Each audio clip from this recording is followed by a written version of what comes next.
여의도는 올드보이의 전성시대를 맞은 걸까요? 아니면 세대 교체에 실패한 걸까요? 차재원 부산 가톨릭대 초빙 교수, 김광덕 전 한국일보 정치부장과 얘기해 보겠습니다. 두 분 안녕하십니까? 안녕하십니까? 네, 민주당은 이해찬 대표 체제가 만들어졌고요. 바른미래당은 손학규, 또 민주평화당에서는 정동영 대표가 나섰습니다.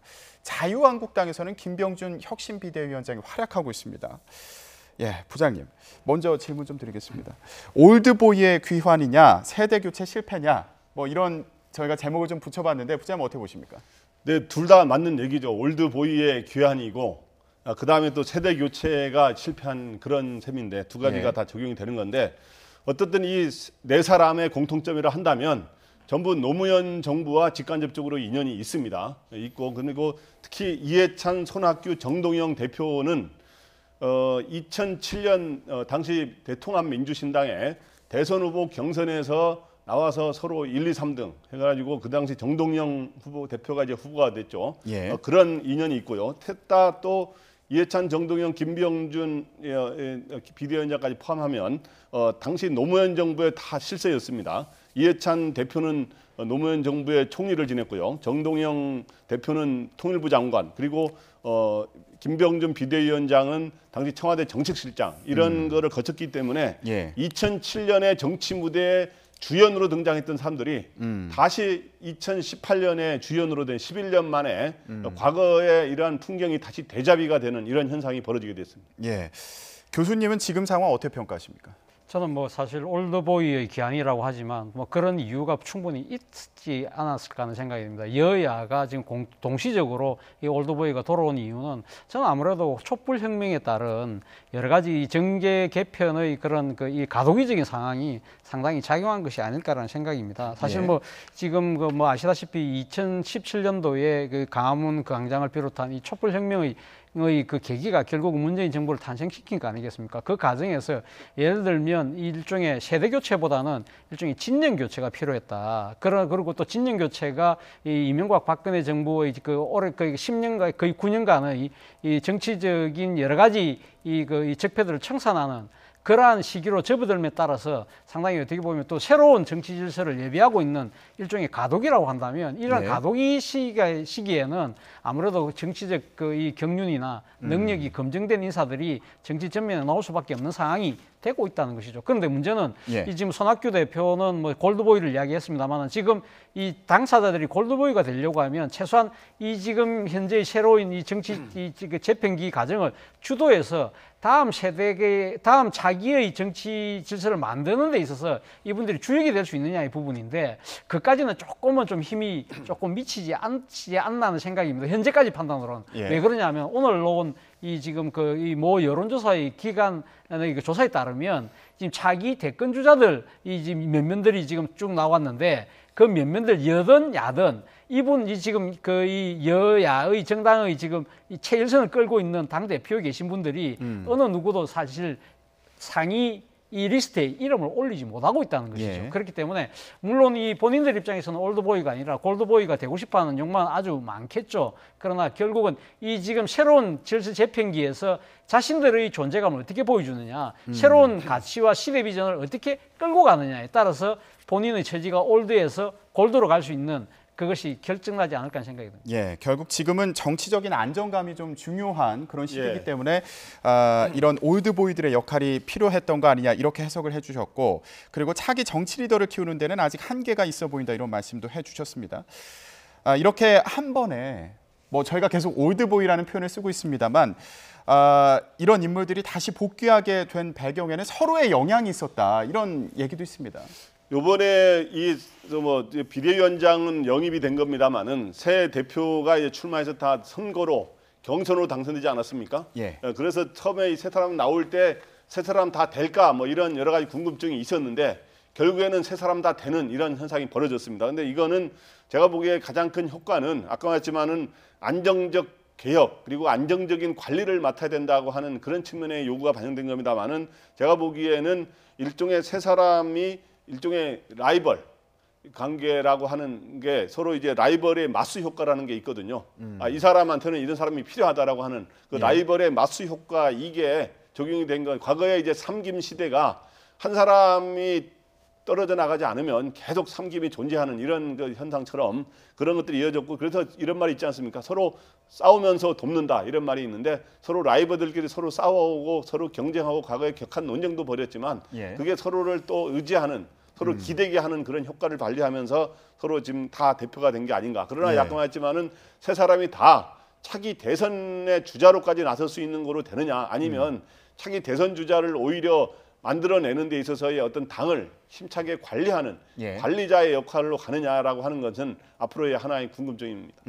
결국 서로 상대할 사람이 누구냐 이런 질문에 대한 답이었다 이렇게도 해석이 되는 걸로 보이거든요. 그렇죠. 사실 뭐 이 지금 그 여야의 지금 그 이 대표를 맡고 있는 4명의 이 지금 리더를 본다고 한다면 사실 어떻게 보면 한솥밥을 먹었다든지 또 한때는 또 같은 목표를 가지고 경쟁을 했던 그런 사이였거든요. 그렇기 때문에 서로가 서로를 잘 아는 사이입니다. 잘 아는 사이이기 때문에 어떻게 보면 이 지금 경선 과정에서는 아, 저 사람이 마상되는 내다. 그렇기 때문에 나를 뽑아줘야 된다는 이야기는 있을 수 있습니다만은 일상 막상 이 지금 이 사당의 지금 그 대표를 맡고 난 뒤에 앞으로의 이 정기국회라든지 이 정치적인 여러 가지 과제들을 놓고 어떻게 지금 서로의 이 나름대로의 이속을 차릴 것이냐 부분에서는 예. 각자 셈법이 다를 수밖에 없는 것이거든요. 네 사람이 다 나름대로는 같이 한솥밥 먹고 서로 잘 아는 사이이긴 하지만 그러나 네 사람 간에도 상당히 좋아하면서도 서로 미워하는 애정의 관계가 있었다는 것이죠. 예를 들면 이해찬 대표 같은 경우는 2008년도에 대통합민주신당 다음에 민주당으로 개편되면서 손학규 바른미래당 대표가 당시 민주당의 대표가 됐을 때 그때 당시 우리 정체성과 맞지 않다. 본인은 그러니까 손학규 체제를 거부하며 탈당까지 했었어요. 예. 그리고 또 이 손학규 대표가 사실 이명박 정부 기간 내에 상당 기간 민주당의 대표를 했을 과정에 그때는 또 정동영 지금 그 민주평화당 대표하고 또 상당히 좀 순탄치 못한 관계를 여러 가지 또 유지를 해왔거든요. 그리고 또 그 과정에서 또 자유한국당의 김병준 비대위원장은 이분들과 또 거리를 두는 그런 여러 가지 모습들이 나타났다는 것이죠. 그런데 결국 앞으로의 4명이 어떠한 관계를 보일 것이냐 부분은 결국은 새로운 정치 질서가 앞으로 도래할 것이라고 했는데 그 과정에서 서로의 방향이 생각이 다 다르다는 것이죠. 예를 들면 지금 이해찬 더불어민주당 대표 같은 경우는 민주당 중심의 집권 20년론을 이야기하고 있지 않습니까? 그렇기 때문에 계속 민주당 중심으로 가야 된다는 생각을 갖고 있는 것이고 예. 지금 그 손학규 바른미래당 대표 같은 경우는 바른미래당이 중심이 되는 중도 보수의 그런 해처모의 그런 그 정치 질서를 지금 생각을 하고 있는 것이거든요. 그렇기 예. 때문에 서로 어떻게 보면 이해찬, 손학규 대표 사이는 접점이 사실 만들어지기가 쉽지 않아요. 그리고 그렇지만 반면에 이해찬 대표와 정동영 민주평화당 대표와의 관계에는 또는 접점이 생길 수가 있습니다. 왜냐하면 이 지금 정동영 대표가 상당히 좀 진보적인 이 스탠스를 지금 당원을 끌고 가려고 하고 있지 않습니까? 그러다 보니까 민주당과의 연정, 협치는 부분은 상당히 손이 맞을 수가 있다는 것이죠. 그러나 아마 이 궁극적으로 가면 민주당과 민평당이 가면 합당할 것이냐 이 부분에서는 또 이해찬 대표 생각과 또 다를 수 있다는 거죠. 이런 것들이 상당히 정치적으로 이렇게 얽히고 설키면서 아주 복잡 미묘한 정치적 함수를 만들어내지 않을 것인가. 이것을 지켜보는 뭐 재미가 솔솔 압니다만은 또 한편 측면에서 본다고 하는 새로운 대한민국의 미래를 위해서 이러한 것이 어떤 식으로 풀려나갈 것인가는 아마 모든 유권자들 지켜봐야 될 대목이 아닐까 하는 생각이 듭니다. 부장님은 어떻게 전망하십니까? 일단 그 서로의 과거에 보면은 서로 간에 애정 관계가 있고 서로의 속내를 다 아는 그리고 하면서 일종의 라이벌이었다는 거죠. 그래서 지금까지는 요번에 대표가 된 거는 일종의 라이벌의 어떤 공생 관계가 형성이 된 건데 그런데 앞으로 그러면은 또 미래에도야 꿈과 생각들이 진로가 다 다르지 않습니까? 그런 것들이 이제 과거에 갔던 애증과 그리고 미래에 대한 여러 가지 생각들이 다르면서 과연 현재에서 어떤 작품을 만들어내느냐 이런 건데 저는 이렇게 생각합니다. 서로 바둑으로 말하면 서로 이렇게 두면은 내가 이렇게 두면 상대가 이렇게 나올 거를 서로 다 아는 사이예요. 그렇기 예. 때문에 서로 굉장히 힘겨루기를 하고 이렇게 벼랑 끝 싸움을 하는 경우도 있겠지만 서로 결국에는 어떻게 둘지 수를 다 알기 때문에 결국에는 협치를 전혀 모르는 사람들끼리 하는 것보다는 나름대로의 협치를 또 이끌어낼 수 있는 그런 장점들도 있습니다. 그러니까 저는 그러한 장점을 잘 발휘해야 그렇게 해야 또 민생 문제도 풀리기 때문에 우리 국민 입장에서는 그런 쪽으로 가기를 바랍니다. 예.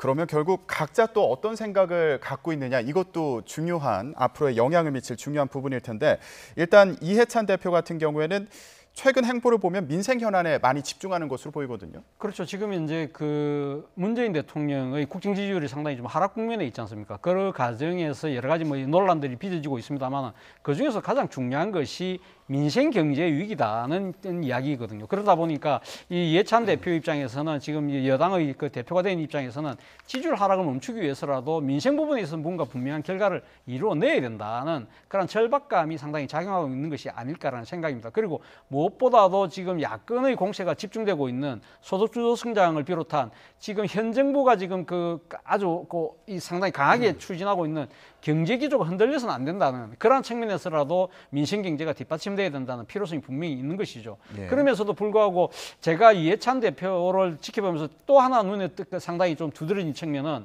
상당히 강한 리더십을 이야기하면서도 본인은 또 협치를 이야기하고 있다는 것이죠. 그렇기 때문에 그것은 아마 정기국회에서 상당히 이 민생 개혁 과제들을 이 구체적으로 성과를 이뤄내기 위해서는 야당의 협조 없이는 안 된다는 그런 현실도 잘 알고 있다는 것이죠. 그렇기 때문에 지금 협치와 관련해서는 지금 이해찬 대표가 취임하고 난 뒤에 보이고 있는 행동 자체가 상당히 과거의 버릇 이해찬보다는 뭔가 조금 겸손하고 뭔가 조금 다가가려고 하는 그런 낮은 자세를 보이고 있다는 겁니다. 예를 들면 아주 비근한 애가 이 그 국립묘지, 국립현충원에 참배하러 갔어요. 과거 같으면 아마 김대중 대통령 묘소 잘하면 뭐 김영삼 전 대통령 묘소 정도만 참배하고 말았을 것인데 이번에는 이승만 그리고 또 박정희 이 전 대통령의 묘소까지 다 참배를 했다는 것이죠. 그리고 또 이 최고위원 현장의 일을 초대 일을 딴 데도 아니고 이 박정희 전 대통령의 정치적 고향이라고 할 수 있는 구미에 가서 해서 구미의 발전, 나아가서는 TK 발전을 위해서 우리 당이 초석을 놓겠다는 식의 그러한 모습들 자체가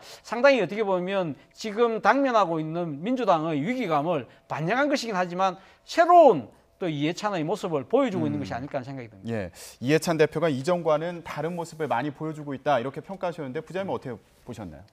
네, 이해찬 대표는 뭔가 다른 모습을 보이려고 노력하는 것 같아요. 그러니까 이제 이해찬 대표 하면은 뭔가 강성 이미지 그리고 불통의 이미지가 좀 있었던 것이고 또 이제 강한 개혁을 내세우는 그런 거기 때문에 그런 좀 변화를 시도하는 게 있는데 실제로 대표된 이후에 보면 여러 가지의 다른 당들과의 이런 교류 인사들도 하면서 서로 좋은 대화를 주고받고 이렇게 하는데 심지어 그래서 이제 아까 했지만 별명도 뭐 이제 버럭해찬이라는 말도 일부 있었는데 이런 말들보다는 뭐 좀 부드러운 이미지로 뭐 해찬들이라는 이야기도 이제 별명으로 나온다는데 하여튼 그렇게 하면서 뭔가 새로운 이미지를 이렇게 하면서 이 앞으로 민주당의 외연을 이렇게 확장하는 전략인데 그런데 이제 문제는 이런 측면이 있을 것 같아요. 지금 이해찬 대표가 정기국회 과제로서 4가지를 들면서 협치와 그리고 경제, 민생 경제 그리고 평화 이거를 하면서 적폐청산을 이야기했거든요. 예. 근데 이제 그저께 대통령께서는 적폐청산을 굉장히 주력하겠다고 하는 지속적으로 해야 된다 강력하게 그 말씀을 하셨는데 과연 이 적폐청산이라고 하는 게 원래 개혁으로 하면서 뭔가 그런 하는 건데 과연 적폐청산이라는 거하고 협치 국민통합이 정반대되는 건 원래 아닙니다만은 실제적으로 나타나는 거는 적폐청산하게 되면 야권 보수 야권이 반발하는 측면이 있기 때문에 이런 거를 어떻게 조화시켜 갈 것인가 이런 것들이 이제 과제인 것 같습니다. 예. 자, 야권과의 연대와 협치를 어떻게 이뤄갈 것인지 이 부분이 참 궁금한데 아까 간단히 좀 전망은 해주셨습니다. 네. 각 당과의 관계가 네. 어떻게 될 것 같은지 네. 하나하나 얘기를 좀 더 구체적으로 네. 해보겠습니다. 일단 민주평화당과의 관계는 어떻게 전망해 볼 수 있을까? 일단 민주평화당은 일단 그 앞서도 제가 말씀드렸습니다만은 그 정동영 대표의 취임 이후에 상당히 그 좀 그 진보적인 색채를 좀 두드러지게 나타나고 있다. 그렇다고 한다 민주당 입장에서는 사실 뭐 이거 응감심 그 뭡니까 어떻게 보면 상당히 좀 그 바람하지 않는 그런 상황인 것이죠. 그러니까 지금 더불어민주당이 원내 일당이긴 합니다만 아직 가반에는 상당히 턱없이 모자라잖아요. 그러나 이 지금 그 민생 입법, 개혁 입법을 이루어내기 위해서는 가반을 분명히 확보해야 되는데 그런 측면에서 보면 민주평화당이 상당히 진보적 색채를 나타내고 있는 측면에서는 진짜 그러니까 쌍수를 들어 환영할 수밖에 없는 그런 상황인 것이죠. 그러나 문제는 앞으로 이 양당이 상당히 손을 잡고 간다 하더라도 어느 정도의 협치를 갈 것이냐. 예를 들면 단순하게 그 지금 민주평화당의 뭐 의원들 인사들 몇 명 정도를 뭐 내각에 그 엮는 그런 연정의 수준으로 갈 것이냐 아니면 나아가서는 차기 총선에까지 갔을 때 이 지금 연정의 수준을 넘어서 아예 과거식으로 통합으로 원래 한 뿌리였지 않습니까? 하나로 갈 것이냐 그것까지도 상당히 뭐 기대하는 시각도 일부 있는 것 같습니다만 그 부분에 대해서는 아마 민주당 내에서도 상당히 조금 의견이 좀 엇갈리는 것 같아요. 이해찬 대표가 이 생각이 뭐 어중이 분명히 드러나진 않았지만 이해찬 대표 입장에서는 아마 민주평화당을 만약에 합당하는 정도까지 갈 경우에는 지금 기존에 지금 나름대로는 자신들의 조직이 다 있잖아요. 그 상충되는 과정에서 상당히 혼선이 빚어질 수밖에 없다. 오히려 그것이 덕보다는 실이 될 수 있다는 판단. 그렇기 때문에 문제는 결국 관건은 이 민주평화당과 손은 잡을 수 있는데 과연 협치의 수준을 어디까지 할 것인가. 그것이 양당에게 주어진 가장 큰 숙제가 아닐까 하는 생각이 듭니다. 네, 부장님 보실 때는 어떠세요? 협치의 수준이 어느 정도가 될 것인가 이게 중요해 보인다고 말씀하셨는데. 네, 지금 이해찬 대표와 민주당이 생각하는 협치의 나름대로 그림이 있을 겁니다. 그런데 이제 제가 보기에는 일단은 가장 가까운 지금 정치 세력이 정의당하고 민주평화당 아닙니까? 여기서는 이제 그 개혁 어떤 노선 그리고 나름대로의 진보 성향 이런 데서 공통점이 있기 때문에 여기와 어떤 관계를 설정하느냐 하는 건데 거기에 하고는 주로 두 가지 측면이 있을 거 아닙니까? 연정을 일단 시도하는 방법이 있을 수 있고요. 이거를 굉장히 낮은 단계로 하면은 사안별 부분 어떤 정책 일종의 연합 이런 단계로 가는 방법이 있을 수 있고요. 그리고 또 하나는 바른미래당하고는 연정을 하는 방법도 있습니다만은 연정 시도를 일부 있을 수는 있습니다. 근데 연정이 하기 쉽지는 않을 것 같고 여기는 사안별 정책 어떤 협조, 연합 이런 건데 이제 가령 일종의 적폐청산이라든가 그다음에 남북 관계 이런 데서는 이제 그런 걸 시도해 볼 수가 있는 것이고요. 그런데 이제 한국당하고는 협치를 말을 하겠지만 실질적으로 뭐 연정이라든가 이런 거는 어렵고요. 그래서 제가 보기에 정의당하고 민주평화당하고 연정이 이루어진다면 이제 그런 거를 소연정이라 그러거든요. 그리고 바른미래당까지 한다면 일종의 중간 규모의 연정이 되는 거고 한국당하고 하면은 이제 대연정이 되는 건데 제가 왜 대연정은 불가능하고 소연정 정도는 추진할 가능성이 있다 저는 이렇게 보입니다. 예, 민주평화당과 다른 야당과 더불어민주당과의 관계는 좀 다를 것으로 보인다 이런 말씀으로 지금 들립니다. 예, 그렇죠. 아무래도 지금 그 관련해서 가장 주목되는 당이 결국 바른미래당 아니겠습니까? 바른미래당이 또 다른 교섭 단체를 지금 그 유지를 하고 있기 때문에. 근데 바른미래당의 손학규 대표가 취임을 했습니다만, 손학규 대표가 뭐 지금 민주당의 과거 당 대표도 하긴 했습니다만, 그러나 제가 생각했을 때는 손학규 대표가 민주당과와 손을 아마 잡고 나가는 가능성은 저는 그렇게 높아 보이지 않는다. 물론 사안별로 협조할 건 협조하고 하겠습니다만, 그러나 지금 당장은 지금 바른미래당 입장에서는 지금 어제 그 손학규 대표가 취임 연설을 한 이야기가 두 개의 괴물을 이야기했잖아요. 그러니까 하나는 더불어민주당, 하나는 자유한국당의 양당 체제를 깨야 된다는 것이거든요. 본인 입장에서 본다고 한다면 다당 구조에서의 바른미래당의 존재감을 나타나기 위해서라도 저는 상당히 아마 민주당이 지금 핵심적으로 추진하고 예를 들면 소득주도 성장이나 이런 부분에 대해서 지금 바른미래당이 강하게 지금 그 반대의 목소리를 높이고 있지 않습니까? 그런 목소리를 지속적으로 해나갈 가능성이 높다. 더 나아가서는 바른미래당이 앞으로 앞서도 제가 말씀드렸습니다만 이 지금 도래하는 새로운 정치 질서 그 개편 단계에서 어떤 역할을 할 것이냐의 부분인데 그동안 그 손학규 대표가 이야기해왔던 그 상황을 본다고 한다면 손학규 대표는 이 지금 친문으로 일컬어지는 민주당과의 손을 잡기보다는 중도 지도에서 바른민주당이 중심이 돼서 좀 더 오른쪽으로 가서 이 자유한국당의 일부 세력까지 끌어들이는 더 나아가서는 자유한국당의 세력과 손을 잡아서 하는 빅텐트 정도를 쳐서 새로운 하나의 그러니까 비문, 반문 수준의 그런 통합까지 지금 생각을 하고 있는 것이 아닐까. 그렇다고 한다면 더불어민주당과의 그 협조라는 것은 상당히 제한적일 수밖에 없을 것이라는 것이 제 예상입니다. 예, 바른미래당을 중심으로 해서 자유한국당 쪽으로 손을 뻗칠 것으로 보인다 이렇게 해석을 해주셨습니다. 자, 이런 모습들 이제 오늘부터 시작된 정기국회에서 확인해 볼 수 있지 않을까 이런 생각이 드는데 지금 여야 간에 쟁점이 되고 있는 사안들 뭐가 있습니까? 여야 간에 쟁점이 되고 있는 게 뭐 잘 알다시피 지금 가장 중요한 쟁점으로 등장한 게 현 정부의 경제 정책인 소득주도 성장. 이제 이 소득주도 성장 정책을 계속 그대로 이어가느냐. 현 정부는 그런 입장이고, 그다음에 한국당과 바른미래당은 그거를 정책의 폐기 또는 대전환을 요구하고 있는데, 요거를 둘러싼 공방이 굉장히 많이 벌어질 것 같고요. 그다음에 여러 가지의 지금 현재 그 규제 혁신과 관련된 이런 법안들이 있는데 최근에 은산 분리 이런 완화 법안이라든가 그다음에 규제 프리존 법이라든가 여러 가지 기업 구조조정 촉진법이라든가 이런 것들은 규제 혁신에 관해서는 여야 간의 입장 차도 있지만은 여권 내에서도 이렇게 규제 혁신을 너무 강하게 빠른 폭으로 완화하는 것에 대해서 일부 반론을 제기하는 시각도 있기 때문에 그런 것들이 이슈가 될 것 같고요. 예. 그다음에 당장 지금 인사청문회 이번에 장관 새로 이제 지명된 5사람과 추가로 지명될 1사람까지 하면 6명에다가 헌법재판 이번에 소장과 이제 재판관들이 내정되지 않았습니까? 지명된 이 사람들을 합치면 한 10명 가량의 인사청문회 이런 것들이 이제 쟁점이 될 것 같고 또 하나는 앞으로 예산 역시 이 정기국회는 여러 입법과 함께 예산이 주요 이슈인데 예산이 내년 예산이 굉장히 많이 늘어가지고 이제 470조 가량의 이제 예산이 되지 않습니까? 예. 그거를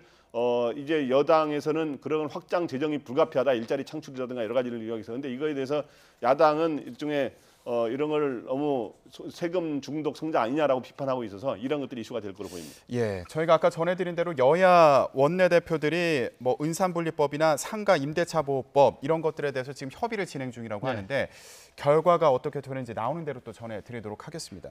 자, 이런 뭐 쟁점이 되는 법안뿐만 아니라 문재인 정부 2기 내각 청문회도 이제 예정이 그렇죠. 되어 있습니다. 여기에서도 여야가 뭐 격돌하지 않을까 이런 생각이 들거든요. 그렇죠. 지금 일단 뭐 그 이기 내각의 면면을 발표했습니다만은 야당은 상당히 이게 대해서 사실 좀 싸늘한 태도를 보이고 있는 것이거든요. 그러니까 일종의 이 그러니까 더불어민주당의 그 인사들이 상당히 많이 내각이 전면적으로 나서는 부분에 대해서 일종의 코드 인사 아니냐 뭐 그런 그 이야기를 합니다만은 어쨌든 지금 이 여론의 조사를 보면 뭐 지금 상당히 그 뭐 잘했다는 평이 좀 조금 더 앞서 있습니다만은 그럼에도 불구하고 지금 아마 지금 6명의 장관 후보자 앞으로 1명 더 추가가 된다고 한다면 6명의 장관 후보자 중에서 결국 핵심 관건은 유원회 교육장관 겸 부총리 후보자가 아닐까 하는 생각입니다. 지금 유원회 지금 후보자를 둘러싸고 여러 가지 이야기들이 나오고 그리고 지금 청와대 게시판에는 지금 유원회 후보자의 지명 철회를 요구하는 뭐 여러 가지 또 청원들이 올라오고 있다고 하는데 예. 이 부분을 어떻게 지금 잘 통과할 것이냐 부분도 있고 또 하나는